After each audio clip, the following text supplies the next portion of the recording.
अर्थसंकल्प सादर केला जाणार आहे, काय अपेक्षा आहेत आपल्याला या अर्थसंकल्पाकडे?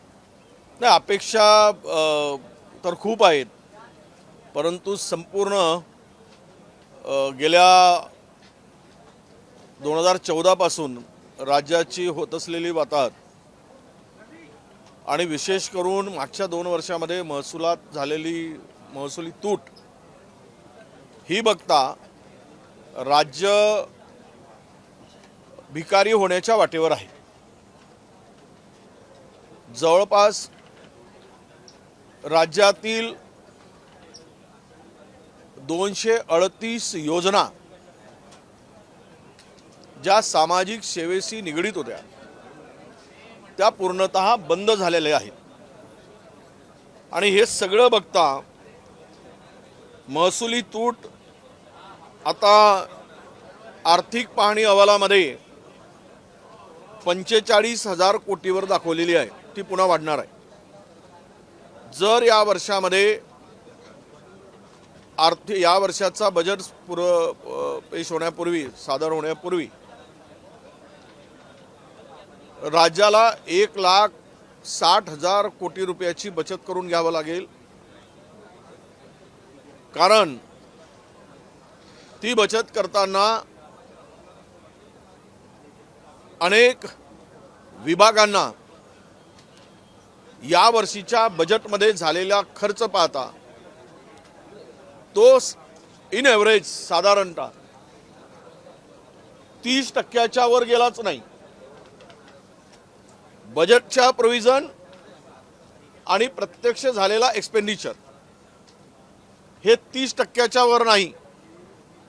याचा अर्थ असा की पुन्हा मोठी कात्री लावल्याशिवाय एप्रिलमध्ये कर्मचाऱ्यांचे पगार सुद्धा होणार नाहीत, अशी दयनीय अवस्था राज्याची आहे. मग अशा परिस्थितीत जे आर्थिक पाहणी अहवालाचा विषय घेतला तर बेरोजगारी 3% आली आहे. म्हणजे 100 मुलाच्या मागे 3च मुलं आता बिना कामाची आहेत, ज्याला हाताला काम नाही. म्हणजे हे ज्यावेळेस अमेरिकेचे राष्ट्राध्यक्ष गुजरातला आले होते आणि झोपडपट्टी झाकायसाठी दिसू नये म्हणून जे पडदे लावले होते ना, तसेच पडदे या आर्थिक अहवालामध्ये आम्हाला दिसून आले. तिथे जसं लपवण्याचं काम झालंय, याही आर्थिक अहवालामध्ये लपवण्याचं काम झालं. एग्रीकल्चरमध्ये झालेली घट आणि उद्योगामध्ये 2-3 प्रकारवर GDP हा ठरवला जातो. Export, import, agriculture growth, industrial growth.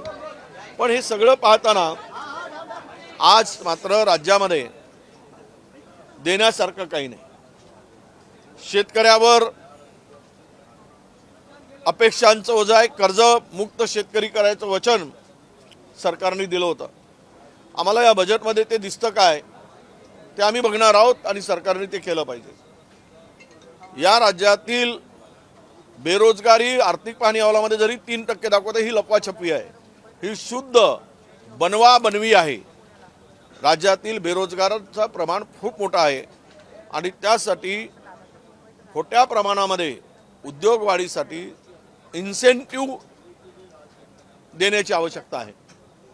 कारण गुजरातमध्ये किंवा इतर नेबर राज्यामध्ये जे काही आपल्या उद्योग जात आहेत मोठ्या प्रमाणात, आपल्याकडे डवच्या गुंतवणुकीवर तुम्ही जाऊ नका. ती प्रत्यक्ष गुंतवणूक नाही, ते करार आहेत, ते प्रत्यक्ष उतरतील यावर अपेक्षा ठेवू नये.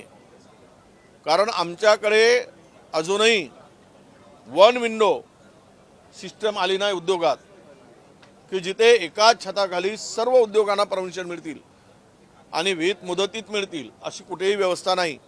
अजूनही उद्योग विभागाला जमीन मिळवण्यासाठी पैसे मोजावे लागतात, घूस द्यावी लागते. ही सगळं वस्तुस्थिती आहे. यासाठी मला तरी वाटतं की या बजेटमध्ये आता राज्य डबघाईस आलेलं आहे. अशा स्थितीत किमान मला तरी असं वाटतं की शेतकरी, बेरोजगार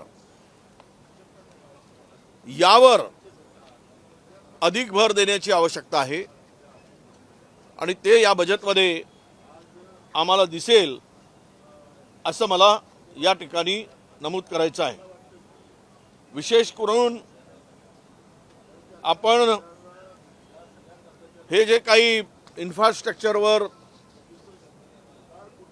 वाढ जी झाली किंवा दाखवली जाते नेहमी केलंच पाहिजेत, राज्याच्या पायाभूत सुविधा मजबूत झाल्याच पाहिजेत, परंतु त्यामध्ये रोजगार निर्मिती आणि ॲग्रिकल्चर प्रोड्यूसवर परिणाम होता कामा नये हा बॅलन्स सुद्धा सरकारने केला पाहिजे। आणि म्हणून आमची आज जागतिक जे काही आता अस्थिरता आहे किंवा इराण इस्रायल युद्ध आहे या पार्श्वभूमीवर उद्या सरकारला उपाययोजना करण्याची आवश्यकता आहे। उद्या डिझेल पेट्रोलचे भाव वाढतील म्हणजेच आपल्याला ते उपलब्ध होणार की नाही हा वेगळा प्रश्न आहे। डॉलरची किंमत वाढत आहे म्हणजे एक्सपोर्ट इम्पोर्टमध्ये त्याचा फार मोठा परिणाम भोगावा लागणार आहे। दररोज 60 पैसे 70 पैसे वाढते आहे, रुपया रोज खाली जातो आहे।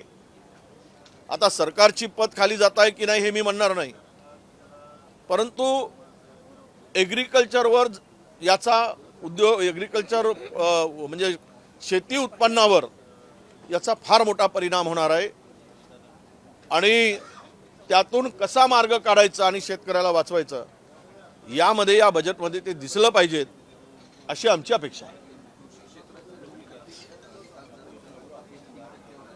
हे बघा, एकही हे सर्व बनवाबनवी आहे। हा आर्थिक अहवाल पाहिल्यानंतर तुम्ही पूर्वी महाराष्ट्राच्या वर असलेले जिल्हे दाखवत होते, पण यावेळेस महाराष्ट्र हा वर आहे पण त्याच्या वरचे जिल्हे दाखवलेच नाहीत। केवळ आपले जिल्हे नाही, महाराष्ट्र राज्य, महाराष्ट्राची भारतातील जे राज्य महाराष्ट्राच्या पुढे आहेत त्याचा तिकडे उल्लेख केला नाही। कशाला लपवलं, का लपवलं तुम्ही? महाराष्ट्रावर आहे दाखवलं, त्याच्यावरचे का दाखवले नाहीत? खालचे 10-12 खाली दाखवले।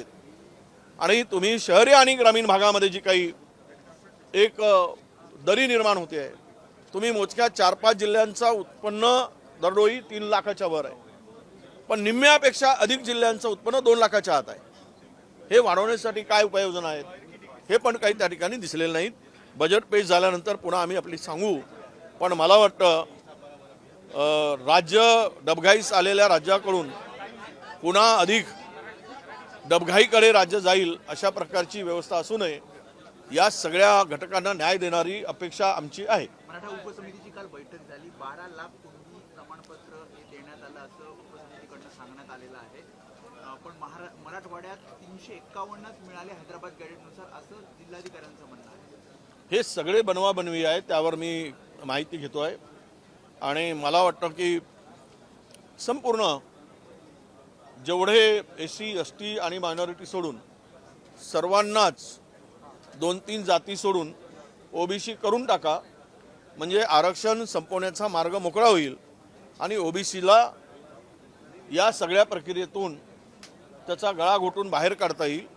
सर्वच जर आलेत आत्ताच्या असलेल्या मर्यादित आरक्षणामध्ये तर कोणाच्या वाट्याला काहीच भेटणार नाही।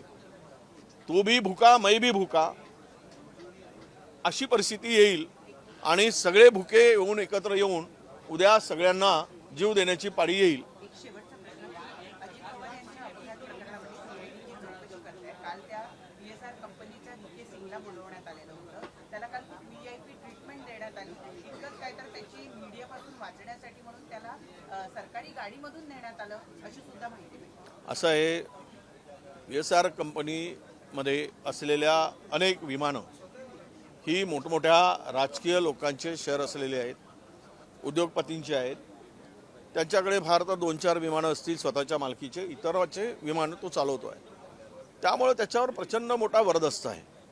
आणि CID चौकशीमधून काय निष्पन्न होते? आता आम्ही अलीकडे राज्यामध्ये जवळपास 150 तरी CID चौकशी नेमल्या गेल्या असतील, घोषित केल्या गेल्या। काय आउटपुट आहे त्याचं, इनपुट काय?